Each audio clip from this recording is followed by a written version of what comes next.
Ladies Chica, napakabait talaga ni Bel Mariano, ang ating Genesis superstar na talaga namang hinahanga ng lahat.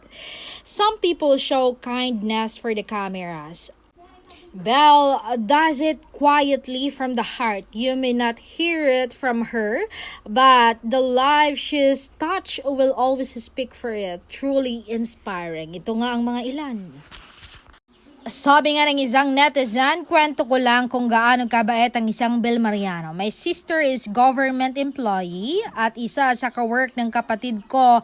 Ang asawa ay isa sa driver daw ni B sa CBML. Kwento daw ng driver, sobrang bait daw at napaka down to earth ni B. Walang arte. Noong December daw, si B may pamasko sa lahat ng staff ng CBML. Siya lang daw ang nagbigay ng pamasko pero ayaw ipasabi ni B dahil sa sobrang humble nito. That's why I love Bel Mariano kung ano ang nare-receive niyang blessing. Sinishare niya sa iba. Ayaw ko sanang i-post ito pero naiinis na ako sa mga nambabash kay Bel.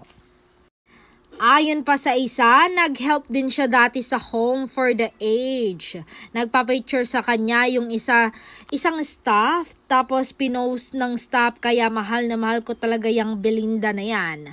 Naman kay Adrian, ang kanyang stylist, one doesn't have to go public about everything, donating especially, but just to kindly let you know, Bel Mariano donated 100,000 pesos to the Diocese of Cubao, lay formation along for their programs and outreach effort. This is among the many other organizations and foundations that Bel and her family donated to.